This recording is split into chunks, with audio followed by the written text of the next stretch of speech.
So Joe Trippi, when you were helping mastermind the Howard Dean campaign in 2004, you guys are on the cutting edge of using social media to get out the word and organize people.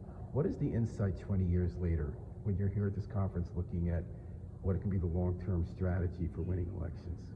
I mean, I think it's clear that a lot of what we built in the Dean campaign was connecting directly with voters. And frankly, Trump got better at that than most Democrats did. So I Through think Twitter. Through Twitter, yeah.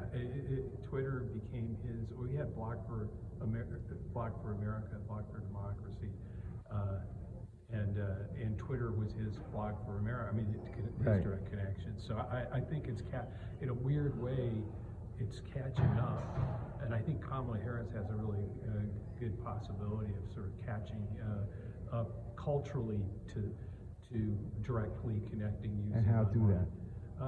I think she's already. I mean, the brat and all these other. So you think it's memes? Or someone like Ezra?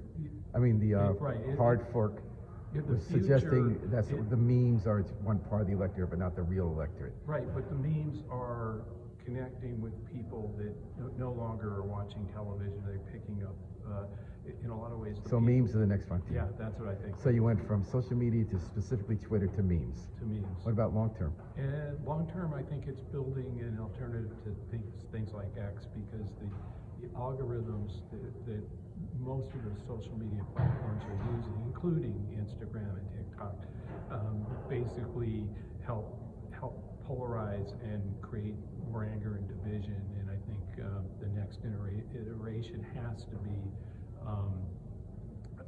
a new platform that actually brings us together and elevates. And how would it do that? Discussion. Well, I'm working Moderation. on something. You are. What are you working on? It's called SEZ.us that we're about to launch on Labor Day or around there.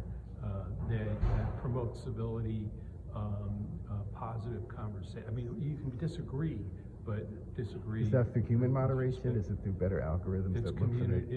It's community where what the algorithm does is promotes a conversation that there can be disagreement, but it's civil and respectful. And can you make that popular as well as the way divisive algorithms get popular? That's what we're going to try to do. What about how you made the journey from Dean campaign to Lincoln Project, which is conservative? No, it's more, I think, that actually there's we in the Dean campaign, we were pretty forceful in what we were talking about and what we were taking on. And I think there's a real lack of that in the Democratic Party. We're too soft. I mean, the whole they go low, we go high thing.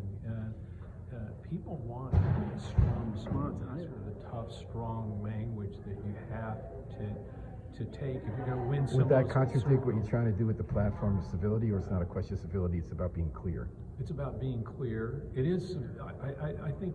Look, when in the current environment we're in, where polarization, you have these algorithms all pushing stuff, you have to fight the war you're in. That doesn't mean that if we want to preserve democracy and strengthen it, that we shouldn't be developing better platforms that foster that.